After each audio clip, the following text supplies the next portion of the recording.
So good morning everyone. I am Upayd Tripathi, student of MSc Computer Science, first semester from Pentium Point Technical College.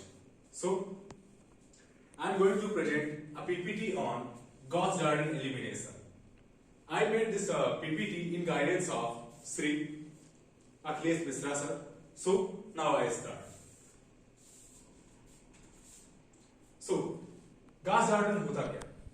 Gauss-Jordan एक method है linear algebra को solve करने की, जो कि Gauss-Jordan देती थी।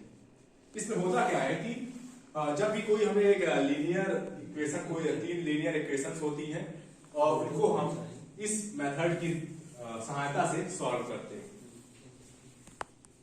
इसको डिस्क्राइब किया था 1887 में विलियम जॉर्डन ने।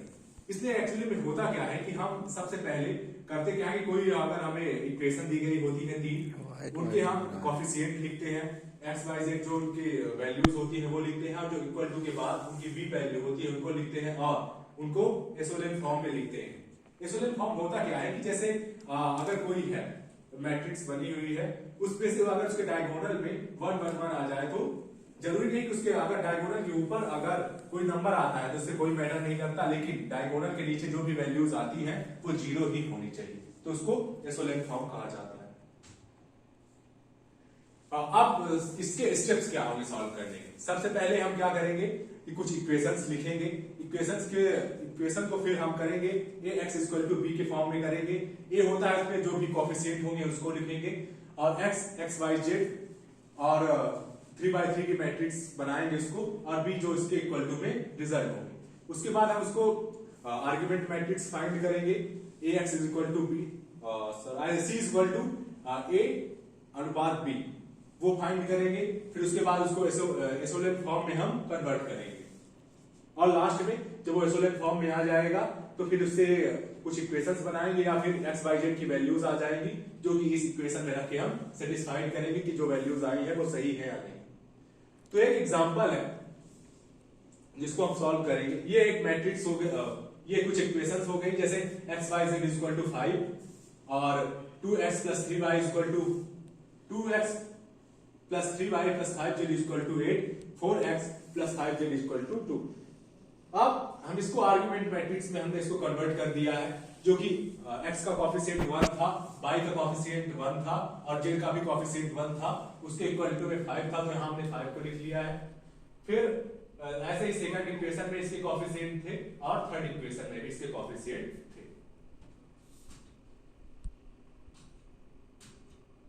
अब हम करेंगे क्या, इसमें हम आगे कुछ ऑपरेशंस परफॉर्म करेंगे, और इसकी खासियत ये है विलियम जॉर्डन एलिमिनेशन की, कि उसमें हम हमेशा रो मैट्रिक्स में ही ऑपरेशंस को परफॉर्म करते हैं। जैसे हम क्या करेंगे कि R2 जो है, R2 में हम माइनस करेंगे R1 को, पर 2 से मल्टीप्लाई करने के बाद। तो जैसे अगर हम इसको अगला स्टेप करते हैं तो ये होगा 0। सपोज जैसे हमने 2 में ऊपर था 1, हमने 2 में इसका मल्टीप्लाई किया और इससे माइनस कर दिया, R2 में इसको 2 को माइनस कर दिया, इसका रिजल्ट आया 0।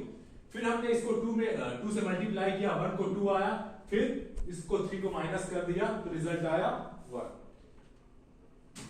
ऐसे ही आगे नेक्स्ट में हमने 1 में 2 को मल्टीप्लाई किया, फिर उसमें 5 माइनस किया तो इसका रिजल्ट आया 3, और सेम हमने इसमें भी 2 का मल्टीप्लाई किया और फिर जब आगे वो ऑपरेशन परफॉर्म किया तो इसका रिजल्ट आया -2।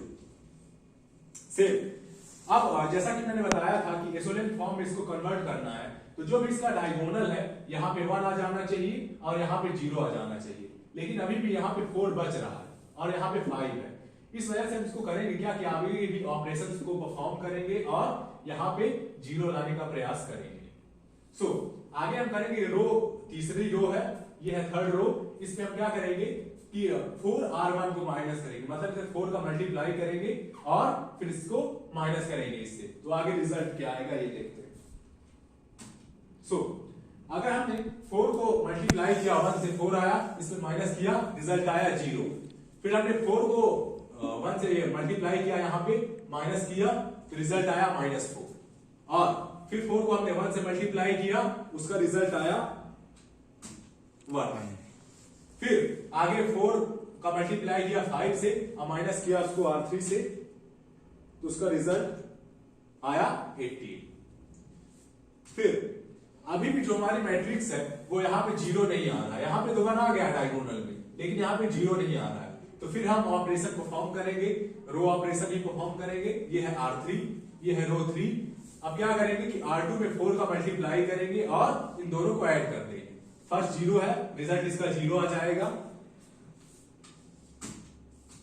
सेकंड, अब क्या करेंगे, जब इसको जब ऐड करना है तो इसको 4 से मल्टीप्लाई करेंगे तो 4 ये प्लस का 4 हो जाएगा और ये माइनस का 4, इसका रिजल्ट 0 आएगा। फिर 4 का मल्टीप्लाई करेंगे 3 से और उसको नीचे ऐड कर देंगे तो उसका रिजल्ट आएगा 30।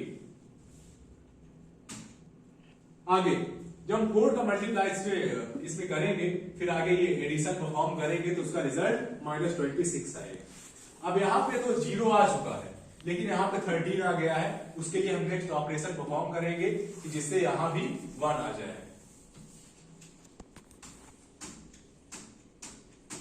अब हमने क्या किया कि यहाँ पे 1 लाने के लिए हमने 1/3 का मल्टीप्लीकेशन कर दिया रो 3 में। यहाँ पे 13 था, 0 था, 0 आना था, इधर भी 0, और जो 13 था वो कन्वर्ट हो गया जब हमने इसको मल्टीप्लाई किया तो इसका रिजल्ट आ गया 1। और ये और जब फिर यहाँ पे हमने यही ऑपरेशन परफॉर्म किया इसका रिजल्ट आ गया -2। फिर अभी भी अब हमने यहां तो इसको 0 कर दिया, लेकिन यहां पे इसको 0 करना कंपलसरी नहीं होता है, कंपलसरी नहीं है, बट हम इसको 0 कर देते हैं। इसका पीछे रीजन ये होता है कि अगर इसको हम 0 कर देंगे तो हमें यहां से z की वैल्यू मिल जाएगी, ये 0 होगा तो यहां से हमें y की वैल्यू मिल जाएगी सीधा, और यहां से हमें मिल जाएगी x की वैल्यू। लेकिन अगर हम 0 नहीं करते हैं तो एक इक्वेशन यहां से तो z की वैल्यू मिलेगी, फिर हमको यहाँ पे yz होगा तो यहाँ पे z की वैल्यू रखेंगे, फिर y की मिलेगी वैल्यू, फिर आगे यहाँ पे रखना पड़ेगा, तो इक्वेशन थोड़ी सी लेंथी हो जाएगी। तो हम इसके लिए आगे एक ऑपरेशन परफॉर्म करेंगे R2 में। रो 2 में हमने ऑपरेशन परफॉर्म करा, 3 का मल्टीप्लाई किया हमने R3 और इसको सब्ट्रैक्ट कर दिया उससे, जो कि इसका रिजल्ट हमको यहां पे मिला। यहां पे ये 0 हो गया और इसका रिजल्ट 4 आया। फिर आगे हमने रो 1 और ये रो 1 हुई और ये रो 3, इनको आपस में माइनस करा, जिसका रिजल्ट आया अभी यहां इसके पहले वाले स्टेप में यहां पे 0 आया था, अब ये भी 0 हो गया। अब अगले स्टेप में हम इसको 0 करेंगे।